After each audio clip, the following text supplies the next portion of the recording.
Today we're going to talk about self-sabotage. Now, I'm going to use myself as an example here. If you look at my channel, I have one video that did really well. I got like 65,000 views or something like that. And it was like the 8th video that I'd uploaded. So I thought it was pretty good, But as soon as that happened, I felt this impulse to delay uploading more videos, which makes no sense because I just uploaded a video that did really well. So why would I wait? I was sitting around doing nothing. It was literally months. This is the first time I'm sitting down to record another video and properly try again.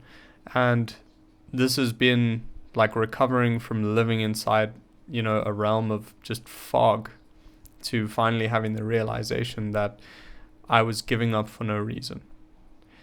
As soon as I uploaded that one video, it occurred to me that people can see what I'm saying. People can watch my opinions online. And that was a lot of pressure because I realized that what I say has some level of influence, and it made me really scared of the responsibility that it was going to take to make sure I didn't mess up now that I had this ability, right? So I left it for 5 or 6 months.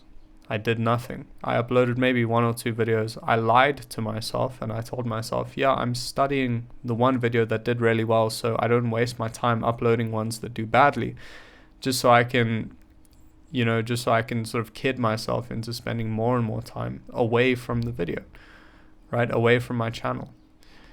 The reason for this is because I was starting to get too successful for my self-image.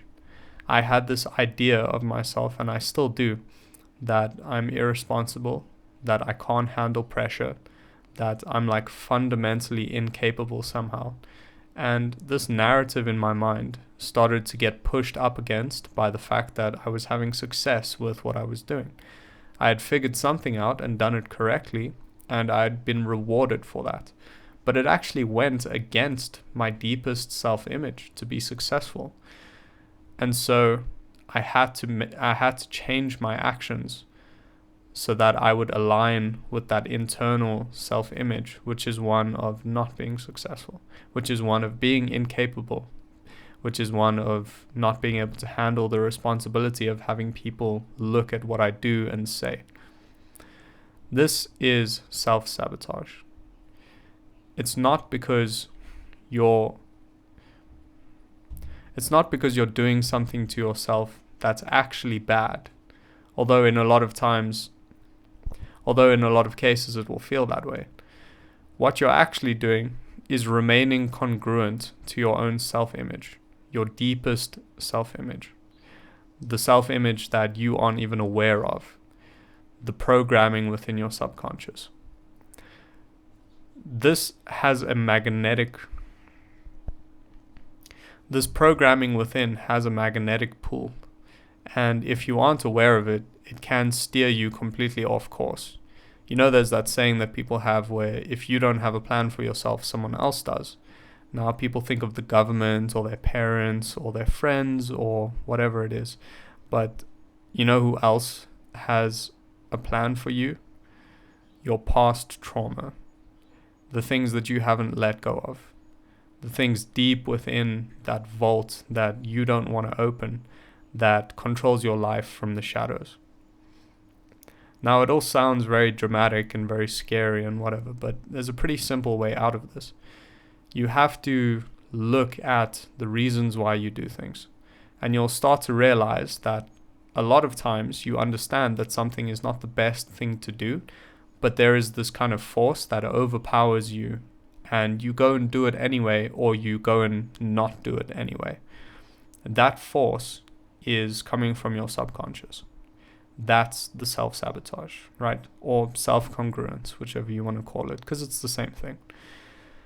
Now, to overcome that, what I've realized is basically that I can't get to where I want to be if I keep on sort of listening or allowing myself to be fooled by this thing. Because basically what it is just being afraid of feeling certain things, right?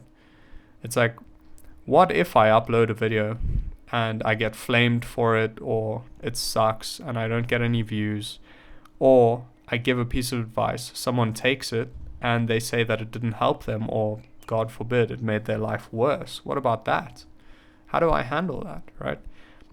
But the error of my thinking is that I'm projecting myself too far into the future when I imagine those scenarios, because I will have the tools in the present moment, or if I don't, I will have ways to find them. But the thing is, you can't solve a problem that doesn't exist right now. And by imagining yourself further into the future, you give yourself a problem that doesn't exist yet. So you can't fix it, but you can still suffer the anxiety and the worry that comes along with thinking about the problem, right? So that's really the core issue of it. You project yourself too far into the future, where you put yourself in a situation that you know you can't rectify, and then use that as the justification to not take the action that you know you should take. Now, it's easier said than done, but for me, the biggest solution to this is like presence and body awareness. Just inhabit your body, and it's fine if your mind continues to yap away and make a bunch of noise, but just be aware of your body. And what this does is you'll notice that as soon as you go to do a thing, your mind is going to have thoughts, and a lot of those thoughts seem like they make a lot of sense, right? Because your mind is very good at finding justifications for the way that you feel. But the thing is, by being aware of your body, what happens is that instead of being disconnected from the emotion that is driving the self-sabotage, you actually become aware of it inside your body, right? And as soon as that happens, you start to realize when it's happening, right? Because the problem is, we do the self-sabotage and then we realize it afterwards when it's already too late, right? So it's like, for me, it's literally only sunk in today. And this is after like 6 months of me not uploading a video, right? It's only sunk in today that the reason I stopped uploading videos was because I was getting too successful with it, right? And this isn't for me to be cocky about, oh my gosh, so successful, you had one video that did decently, right? But I'm saying, for my reference frame, it was quite successful, right?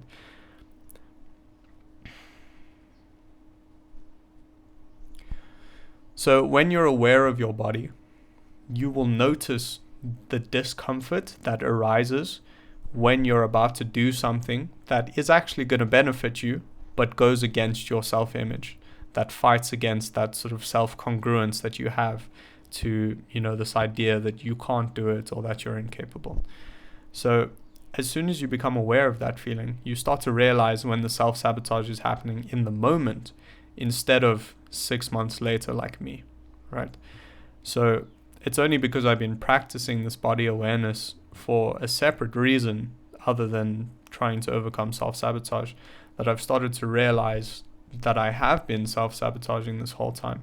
And that's what I'm basing this video off of. The way that you realize is the way that I realized, which is what I would recommend, obviously, because it worked for me, and that's why I'm sitting here talking to you right now.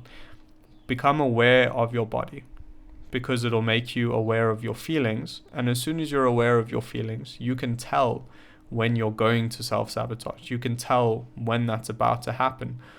And as soon as you can do that, you can sit with that feeling and you can allow it to come up and run its course and then leave. And then you're free of it, right? You can let go of it. So if you need any encouragement, just know that I'm literally using my computer screen with a blank notepad open to give me lighting on the side of my face. So you don't need any fancy setups to start a YouTube channel. A lot of self-sabotage is also the idea that, you need this and you need that and you need this fancy thing. And as soon as you have that, then you'll take action. Understand that a lot of that is just avoiding discomfort.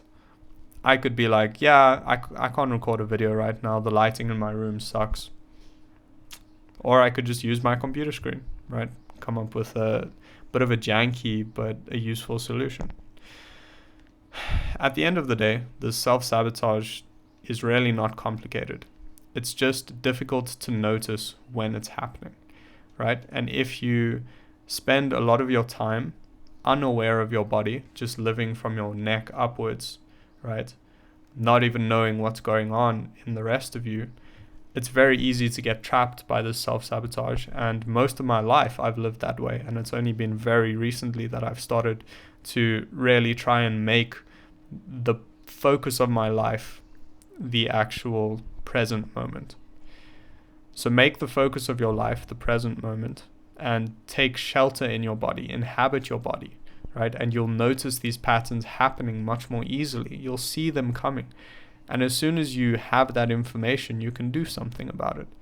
So it's like, I'll sit there and I'll have all these excuses about why I can't upload a video. And then I just go into my body. I go further into myself, right? And all of a sudden, it occurs to me that it's like my mind is creating all of these illusions, right? All of these lies, layers and layers and layers and layers of fear and resistance, right? It's trying to stop me from doing this thing because it perceives some kind of danger, right? Some kind of urge to stay congruent to, these deep self beliefs that I have that are not accurate to reality. And instead of me getting sucked into these layers of thought and layers of resistance, all these reasons not to do it, it occurs to me that all I'm doing is sitting down and talking to a camera. There's no danger, right? There's literally nothing that can go wrong. I'm not in any trouble, and this is not going to lead me anywhere bad.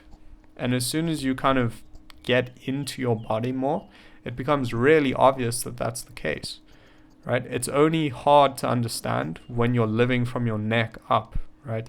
Whenever you have something hard to do that you should do, enter the body, right? Pay attention to the body. That doesn't mean your mind has to just be quiet all of a sudden. Your mind will keep going, right?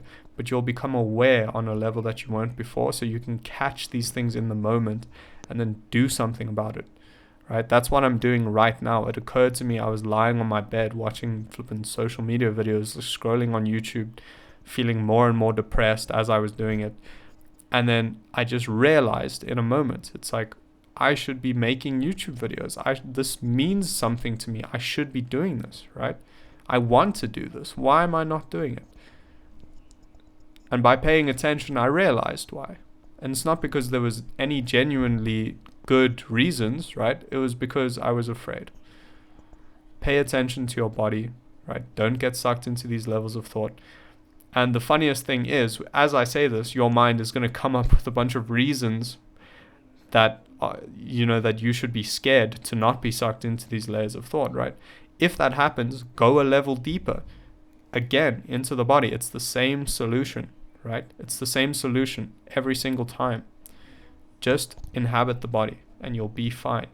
You'll start to realize what's happening and take that control back from your mind, because you aren't your mind. You are the awareness that watches the mind. This is hopefully going to help me get this channel back on track and upload consistently, so that I don't just take 6 month breaks after having some level of success to make sure that I just don't ever get where I want to go, right? So I guess you guys will get to see what happens, but I'm going to try my best, continue with this practice of living in my body instead of just from my neck up, and you'll see more videos. I can just about guarantee that. Do the hard work, especially when you don't feel like it. Mwah.